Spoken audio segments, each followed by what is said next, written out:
आज हम सबसे ज्यादा बहस किए जाने वाले विषय पर बात करने जा रहे हैं। क्या महिलाएं पुरुषों से बेहतर हैं? क्या पुरुष महिलाओं को कुछ नहीं समझते? क्या महिलाएं पुरुषों के मुकाबले ज्यादा सुंदर हैं? पुरुष या महिला, कौन बेहतर है? ये एक ऐसा विषय और ऐसी बहस है जिससे शायद ही कभी कोई जीतता हो। क्यूरियस पंथी आपको कुछ ऐसे दिलचस्प तथ्य बताएगा जिससे आपको ये बात बेहतर तरीके से समझ आ जाएगी कि कौन किससे बेहतर है। तो चलिए शुरू करते हैं। पहला, महिलाएं शांत होती हैं और पुरुषों का स्वभाव ज्यादा आक्रामक होता है। क्या आप जानते हैं कि ये सच है? अध्ययन से पता चला है कि तनाव और परेशानी में पुरुष और महिलाएं दोनों ही ऑक्सीटोसिन नाम का हार्मोन छोड़ते हैं। हालांकि टेस्टोस्टेरोन और ऑक्सीटोसिन के बीच होने वाली प्रतिक्रिया पुरुषों को और एग्रेसिव या आक्रामक बना देती हैं, जबकि एस्ट्रोजन और ऑक्सीटोसिन के बीच होने वाली प्रतिक्रिया से महिलाएं काम या शांत हो जाती हैं।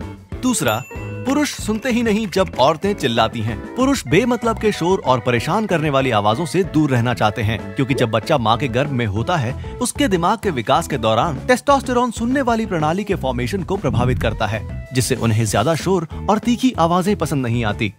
वहीं महिलाओं के दिमाग में पुरुषों की तुलना में 11% ज्यादा न्यूरॉन्स होते हैं, जो भाषा और सुनने वाली प्रणाली पर असर डालते हैं।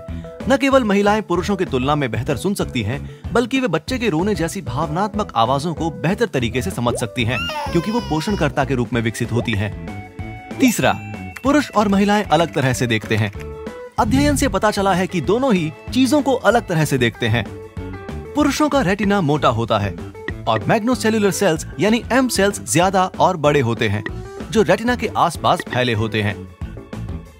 ये सेल्स यानी कोशिकाएं चीजों की गति पर नजर रखते हैं, इसलिए ये देखा गया है कि बच्चे चलती हुई चीजों को देखकर ज्यादा खुश होते हैं। जबकि फीमेल रेटिना पतली होती है, इसमें ज्यादा संख्या में पावोसेल्युलर सेल्स यानी पी कोशिकाएं होती हैं, लेकिन उनका आकार छोटा होता है और रेटिना के बीच में ही होता है। ये कोशिकाएं चीजों की पहचान करती हैं और उनकी रंग और बनावट का भी फर्क पता कर सकती हैं। इसलिए बच्चियां युवा महिला के चेहरे को देखना ज्यादा पसंद करती हैं। चौथा, पुरुष और महिला अलग महसूस करते और सोचते हैं। अध्ययन में पता चला है कि कई क्षेत्रों में पुरुषों की तुलना में महिलाओं का दिमाग अधिक सक्रिय होता है। प्रीफ्रंटल कोर्टेक्स, जो कि फोकस, कंट्रोल, लिम्बिक और इमोशनल क्षेत्रों का काम करता है, वो महिलाओं के दिमाग में अधिक सक्रिय होता है। महिलाएं सोचने और कार्य करने के लिए मस्तिष्क के दोनों हेमिस्फेयर का इस्तेमाल करती हैं। महिलाओं के फाइबर पाथवे टेढ़े मेढ़े काम करते हैं, दिमाग के दोनों हिस्सों में जाते हैं, दाएं यानी लॉजिकल और बाएं यानी क्रिएटिव हिस्से से सोचते हैं। वहीं दूसरी ओर पुरुष खास तौर पर मस्तिष्क के बाएं हेमिस्फेयर का उपयोग करते हैं। पुरुषों के दिमाग के हर एक हेमिस्फेयर में फाइबर पाथवेज ऊपर से नीचे की तरफ जाते हैं, यानी दिमाग के अगले और पिछले हिस्से में, जिससे किसी चीज की अच्छी धारणा और मजबूत मोटर स्किल्स होती हैं। मस्तिष्क के उनके विजुअल और कोऑर्डिनेशन केंद्र ज्यादा सक्रिय होते हैं। पांचवा, पुरुष और महिला की शारीरिक संरचना।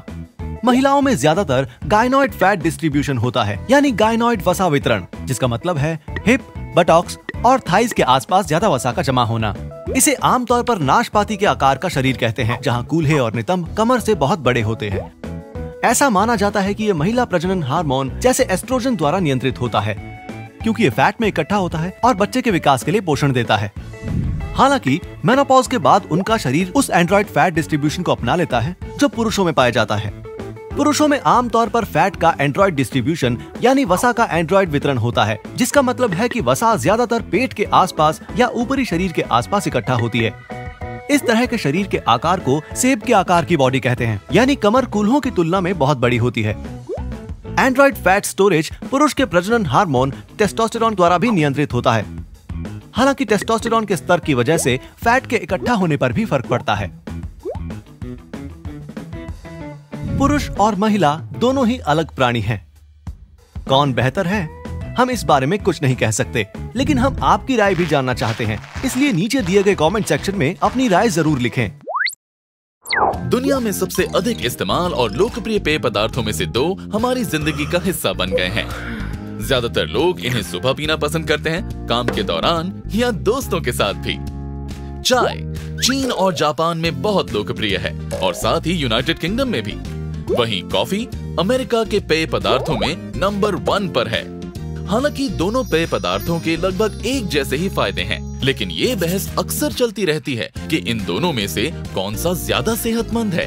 कभी सोचा है कि इन दोनों का आपके शरीर पर क्या असर पड़ता है? दोनों पेय पदार्थों में भरपूर एंटीऑक्सीडेंट्स होते हैं जो हमारे शरीर में मौजूद ऑक्सीडेंट से लड़ने में मदद करते हैं और हेल्दी टिश्यूज को संरक्षित करते हैं। अध्ययनों से पता चला है कि दोनों कोलेस्ट्रॉल को कम करने में मदद करते हैं और कुछ प्रकार के कैंसर से भी लड़ते हैं। इससे अल्जाइमर्स और पार्किंसंस होने की संभावना भी कम हो जाती है। साथ ही ये ब्लड क्लॉटिंग, स्ट्रोक और हार्ट अटैक के खतरे को भी कम करते हैं।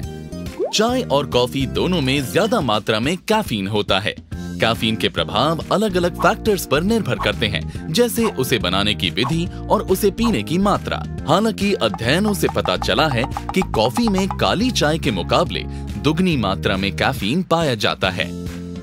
कैफीन से मानसिक सतर्कता बढ़ती है, आपका मूड अच्छा होता है और धीरज बढ़ता है।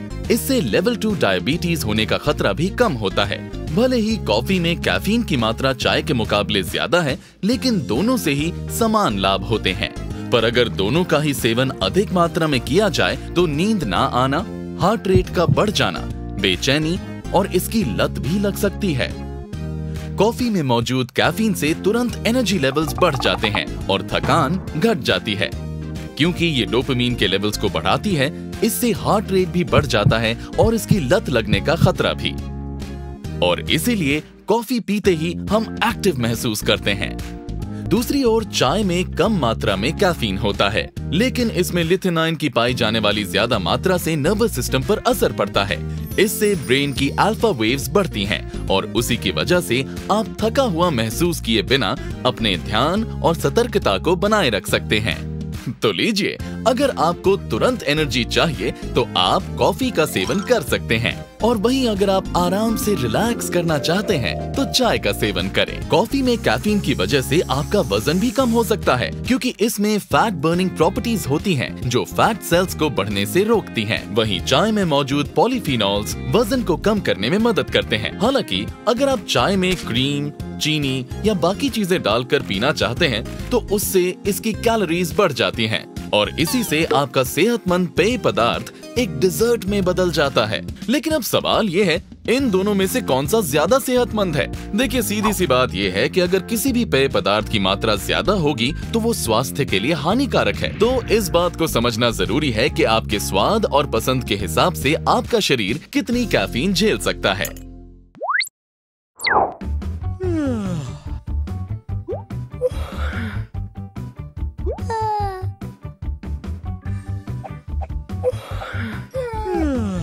क्या ऐसी तस्वीरें देखकर आपको भी उबासी आने लगी?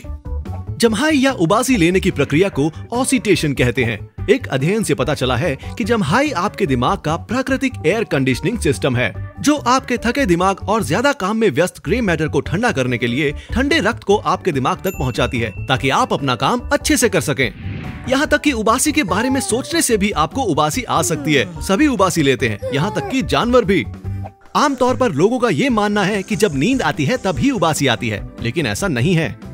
उबासी लेने के 3 मुख्य कारण हो सकते हैं। हमें उबासी तब आती है जब हम थके होते हैं, जब हम बहुत ज्यादा बोर हो चुके होते हैं, या जब हम दूसरों को उबासी लेते हुए देखते हैं। आपको सबसे ज्यादा उबासी कब आती है, ये हमें कमेंट सेक्शन में जरूर बताएं। कुछ मजेदार फैक्ट। क्या आप जानते हैं कि बच्चे भी गर्भ में उबासी लेते हैं? उबासी लेने की प्रक्रिया क्या है? दिन भर काम करने के बाद हमारा दिमाग बुरी तरह से थक जाता है, जिसके बाद उबासी आती है, जिसके दौरान हम अपने जबड़ों को फैलाते हैं और ब्लड वेसल्स यानी कि रक्त वाहिकाओं के जरिए हृदय से दिमाग तक खून पहुंचाते हैं। इसके साथ ही हम अपने नाक और मुंह से हवा को अंदर लेते हैं। हवा दिमाग तक जाने वाले खून को ठंडा करती है, जिससे हमारा दिमाग फिर से तेजी से काम करने लगता है। क्या उबासी संक्रामक है? उबासी सभी वर्टेब्रेट्स के लिए संक्रामक होती है, जैसे कि इंसान, मछलियां, पक्षी और सांप। एक अध्ययन से पता चला है कि संक्रामक उबासी सोशल मिररिंग से जुड़ी हुई है, जहां जीव एक दूसरे के कामों की नकल करते हैं। इस श्रेणी में आने वाले अन्य जीव खुजली करते हैं, पैर पर पैर चढ़ाकर बैठते हैं और हंसते हैं।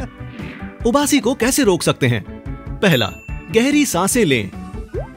शरीर को ज्यादा ऑक्सीजन की जरूरत पड़ सकती है और इसलिए गहरी सांस लेने से उबासी को आने से रोका जा सकता है। दूसरा, चलते रहिए। अपनी दिनचर्या को तोड़ने से आपके दिमाग में ऊब बढ़ जाती है। थकावट, ऊब आना और तनाव की भावनाओं से लोगों को अधिक उबासी आती है। ज्यादा उबासी आने से आप ज्यादा कैफीन लेना भी शुरू कर देते हैं। तीसरा, खुद को तरोताजा रखिए। आप बाहर भी घूम सकते हैं या फिर किसी ठंडी जगह पर जाकर भी बैठ सकते हैं। अगर आपके पास ये सब करने का समय नहीं है तो ठंडा पानी पीजिए या फिर ठंडे स्नैक्स खाइए। हमारी उंगलियों पर निशान यानी फिंगरप्रिंट्स क्यों होते हैं? शेरलॉक होम्स अक्सर कहता है कि एक अचूक अपराध जैसी कोई चीज नहीं होती। ये सच है कि अपराधी हमेशा कोई ना कोई निशान छोड़ जाते हैं।